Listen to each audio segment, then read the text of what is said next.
up, you guys? Welcome back into iHeartRadio's official wrestling podcast, the Battleground Podcast. And let me tell you, it is Mania Week. There's a lot of excitement going on.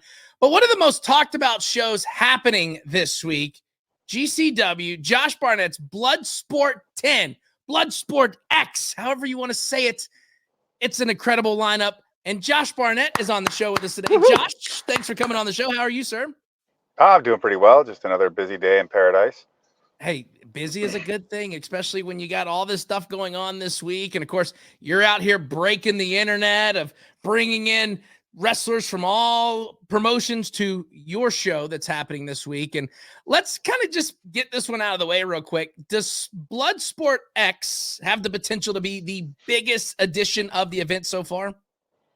I suppose so, but I'd say that it's always kind of our feeling that any show has the opportunity to surpass all the previous ones before it. But it's a pretty stacked lineup. But we pride ourselves on doing things of this nature. While we've never had any direct WWE wrestlers in our show, we've had a lot of people that made their names there. We've had people from New Japan Pro Wrestling, Noah, MLW, you name it, like all across the board. So us maintaining our position as a neutral ring that is wrestler forward first and foremost is still being kept up to date. Yeah, and that's an awesome thing, because we just recently saw on Twitter that you announced who's going to be competing in the Japan one, right? Mm-hmm. Bloodsport Bushido. We announced 6 names that will be participating in the show. We haven't released any lineups or any matchups yet, and there's still more to come. And I saw that when I saw it scrolling through X. I was like, Rampage Jackson's there. It's going to be interesting to watch that go down. Yeah, considering your love for all things combat sports, what would a teenage Josh Barnett have thought about an event like Bloodsport that combines many of these elements all into one event? I'd like to think he would have loved it, since I've been a big fan of professional wrestling in general, especially of stuff like the UWF and of that nature and old school New Japan. I think he would have been super into it. And I've always loved MMA and mixed martial arts in general. So I think we well fuse all those elements together. Yeah. I'm wearing a Great Muta shirt for the event here, in case you. Oh, right on. Yeah. So considering your involvement with this event, you have surprisingly your opponent is a perfect 2-0 record in Bloodsport, Mr. Johnny Bloodsport, as the name of a man of 1,000 names. What have you thought of John's previous matches in the Bloodsport arena? And how are you preparing for an athlete like him? I mean, he's definitely not the MMA guy, and he'll jump off a building if he needs to. Well, that's the thing. He'll jump off a building if he needs to, and he's capable of doing it at 225 pounds. Mm-hmm. That's hard to prepare for. Yeah. But that lets you know that he's willing to go to any length to get the victory. And he's 2-0 against really solid competition in Bloodsport. He's got a strong amateur wrestling background. He's very physically strong himself, very quick and incredibly agile. And now he's also 1-0 as a boxer. So he's bringing more skills, some striking skills to the table too. So I expect to be facing probably the most dangerous John Morrison that's ever existed. And it needed to be somebody that was going to have me feeling like either I come at this guy with everything I got, or chances are I'm going to rack up another loss in Bloodsport to be a main event match. And John Morrison fits that bill. Yeah, for sure. And a movie star to top it off. He's done movies and everything too. So. That's true. I'm just waiting for him to put out like a book, like a children's book or something. He's going to just be well-rounded. Yeah. But, these events, you look at everything that's going around, they've had a lot of buzz around them. But this year, I think possibly is going to be the biggest buzz yet for this Bloodsport, as WWE superstar and your former MMA student, Shayna Baszler, steps into the Bloodsport ring for the first time ever.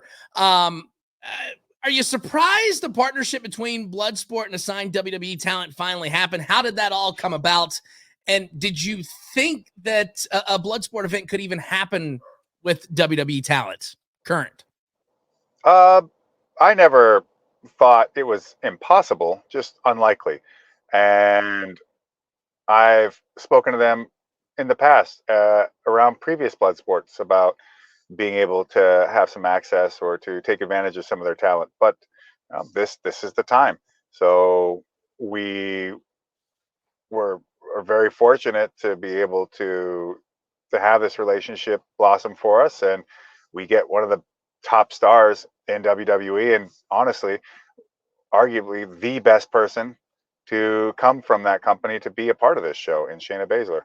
Absolutely. Yeah. And she's such a beast. Longest combined reign NXT Women's Champion. Just she's so good. Okay, so pivoting back to you. You have some history with the Blackpool Combat Club. You defeated Moxley by TKO at Blood Sport 6. I watched that pay-per-view. But then at Wrestle Dream, Claudio picked up the victory over you, which different matches I get, but still. Would you invite Claudio to Bloodsport to do that rematch? And would you accept an invitation to fight Moxley in an AEW ring? Yeah, yes to both. Yes, yes. A pro wrestler's job is to show up, whatever the ring is, whatever the rules are, and go to war. So if I'm being invited to go compete in AEW, I'm there. If they're up to stepping into the Bloodsport ring, well, let's go. And I'm not here to try and swim the waters carefully, taking breaks, hiding behind a rock, getting in the kelp. And no, I'm here to go right into the ocean. If the sharks are there, come take a bite. Oh man, they call you the War Master for a reason, I suppose. Yeah, so. Exactly. Here recently, you've seen a lot of corporate mergers. You've got with WWE and UFC with the TKO group and whatnot. Several brands coming under one roof. What do you see as, I guess, the next evolution bump or next big thing in the world of MMA? That's a good question.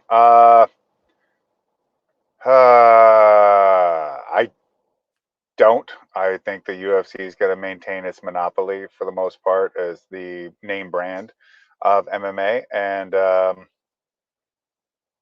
it'd be nice to see PFL do some cool stuff with it. But to be honest, I don't think really MMA companies in the United States they don't have the balls to actually do what's needed to make MMA as interesting and exciting again. Due to a variety of reasons. Some of it I think is just straight up fear of changing the format.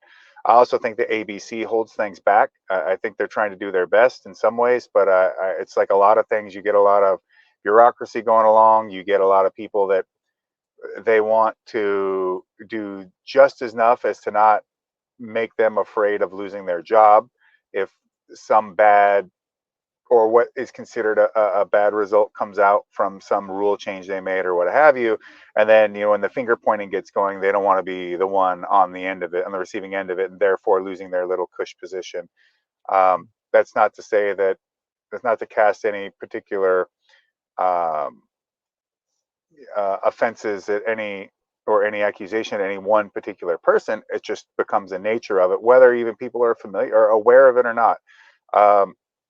The ABCs and the ABC, and to be honest, it was the New Jersey Commission that came up with the unified rules to begin with.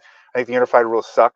They need to be discarded, or maybe not necessarily discarded, but there needs to be options. Revamped, right?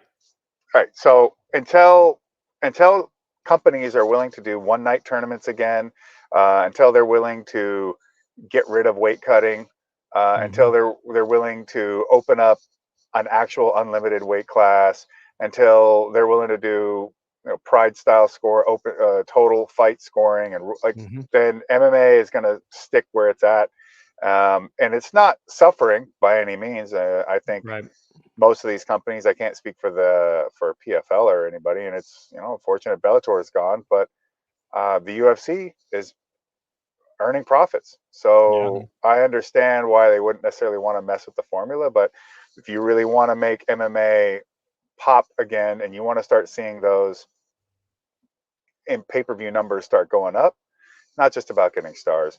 You need to change even some of the format, the approach. You need to create special moments, not just, and I appreciate the idea of the UFC 300, but that's not enough in my opinion. UFC 300 will be, I'm sure it'll be a great event and it'll have marquee matchups, but all these matchups,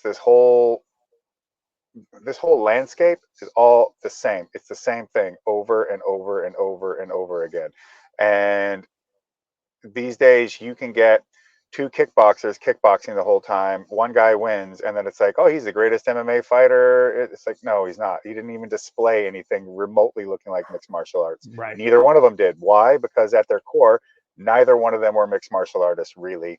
They were kickboxers, and they just stuck with what they knew, and they're never going to veer away from it. They're not going to use anything different. They're not going to show themselves to be total fighters. They're going to be like, no, I'm going to adapt my kickboxing as best as possible. And within the current rule sets and paradigm of MMA in the United States, there's a pathway to do that, and they understand it. So to me, MMA is boring. Well, we have an MMA thing here in Nashville that happens every so often. It's the Nashville Armored Combat, where it's dudes in in night gear, and they go in a cage, and it's MMA fighting. It's very interesting and fun to watch. Yeah, I'm sure it is. The Battle of Nations, I don't know if that's technically the one that's still around anymore, but I've ran into plenty of people who are associated with that, and that's pretty cool stuff. I think it's dope. Yeah. I don't know that it has the ability to get big like MMA does. But it doesn't have to. I'm glad it's around. Yeah. Well, and a lot of people miss those one night tournaments. I mean, those things were killer, and that was really proving the mettle of a fighter. I mean, name combat sports that doesn't have them. Right. It's only MMA anymore. Everything else has them. Right, and it's surprising since the foundation of UFC was on. So yeah. Well, okay. Thank you for that. That was a very good response. Now, I'm sure you get asked this a ton, but we have to amend it now because of Shayna being involved. Now that the door is opened, do you have another participant from WWE you would be like, wow, if they're open to it, I would extend the invite? And are there any dream combatants outside of WWE who you're still like a short list? Like, I really want to work with these people. Yeah, we're open to. There's more than a handful of wrestlers in WWE that I think would be a perfect fit for this. Whether or not that will ever happen, I don't know. It would be cool if it does, but if it doesn't, well, they've definitely got a place where they're going to have to work their asses off. Anyways, there's enough to overcome in the WWE for them to make their name. Dream matchups, I think of stuff like Volkan, Takada, whatever, things of that nature. But those are, when you say dream matchups, like, those are a dream because they're never going to happen. Outside of that, I don't really know, but if I can find them, you'll see it. I mean, doing things like putting Mike O'Hearn in the Bloodsport ring in Japan. Nobody else would have ever thought of that, and I don't think most people wouldn't have even really known that he has a combat sports background himself. See, and I didn't know that, and I've had him on this show a handful of times, and I just assumed that he was a bodybuilder and whatnot. Had no idea until now, after looking at that and doing some more research about everybody that's recently announced for that. I was like, oh wow, he does have a background. He's not just a guy out here lifting weights. Yeah, he's not just muscles.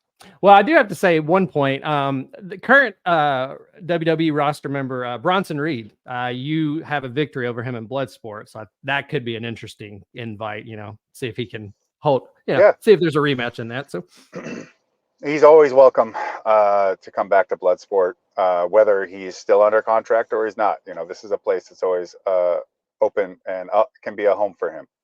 Nice. For sure. Now, I know you're a busy man because it is Mania week, so you got some other things to do, but we're going to wrap up here in a second. Here's a fun thing that we kind of like to do on the show. We kind of break off a topic and talk about something else outside of wrestling and whatnot. Who's your money on, Mike Tyson or Jake Paul?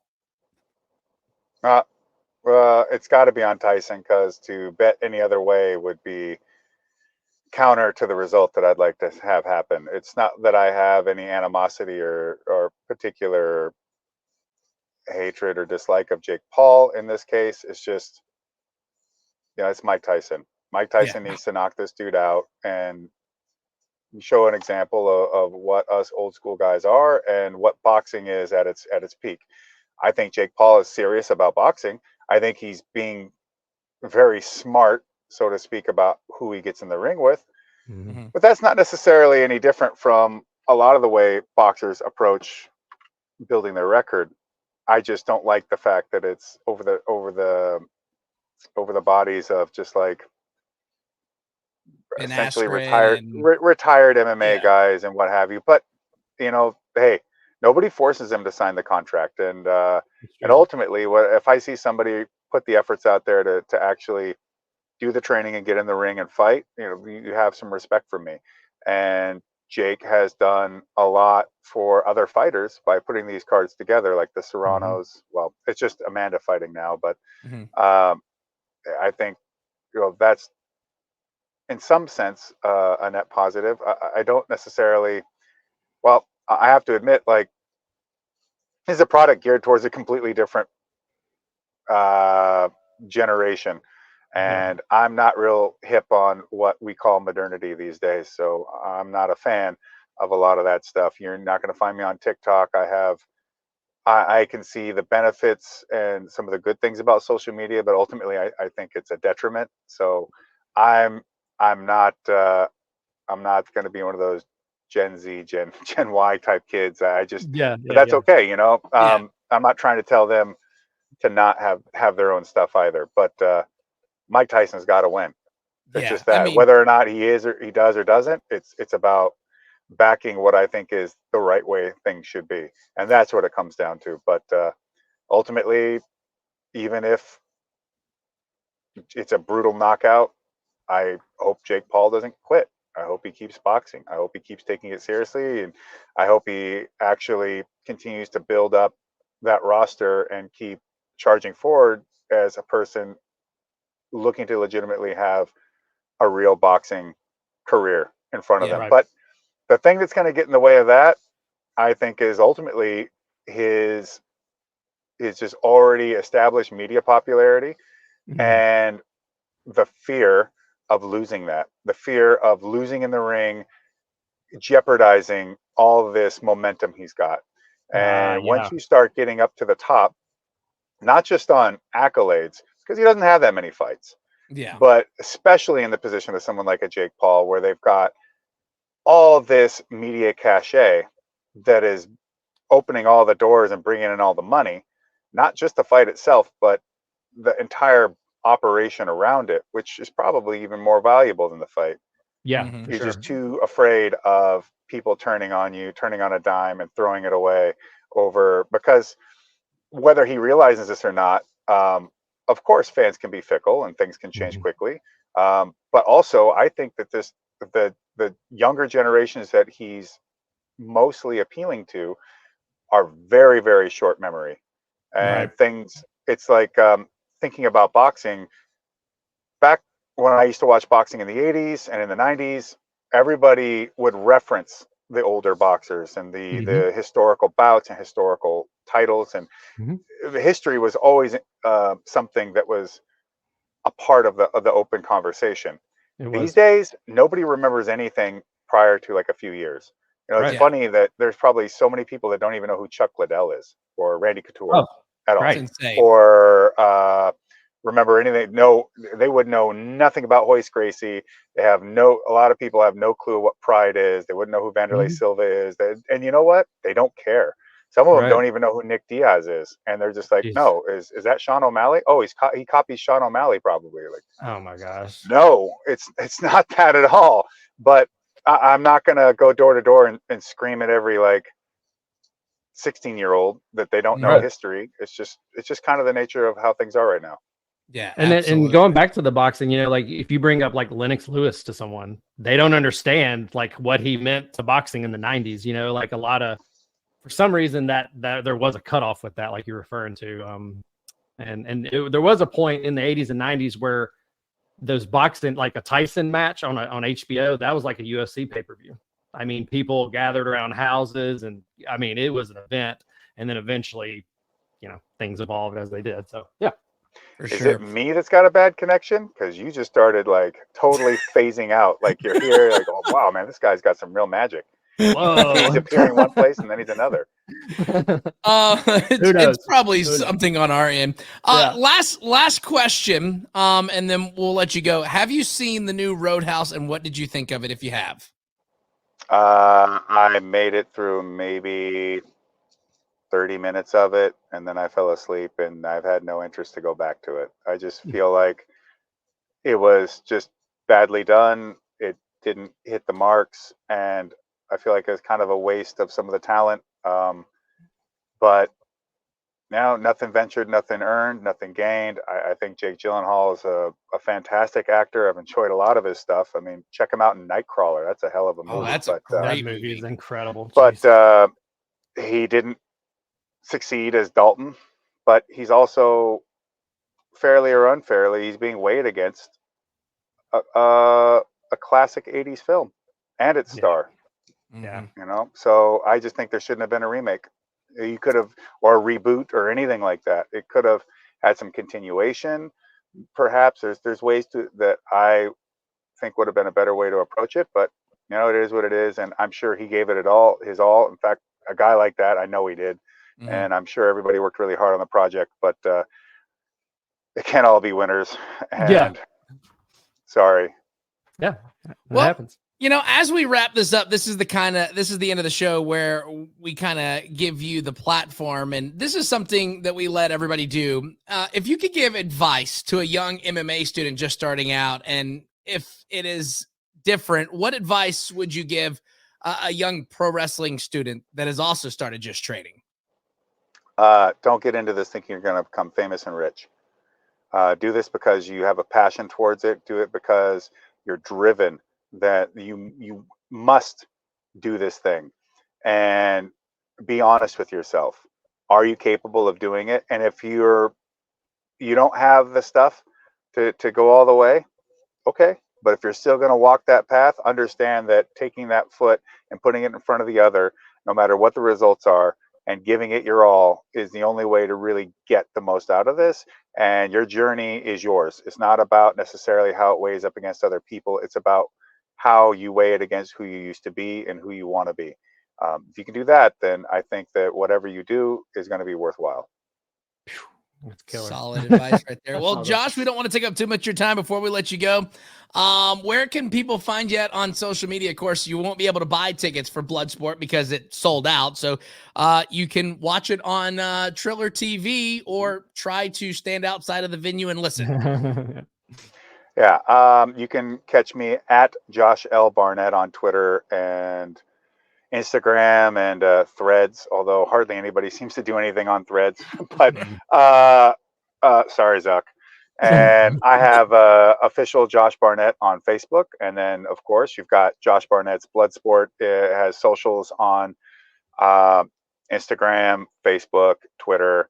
And you know, do pay attention to all of those. If you want to know what's going on with me with Bloodsport, if you just specifically me also, you can always go to joshbarnett.com. There's plenty of stuff up there.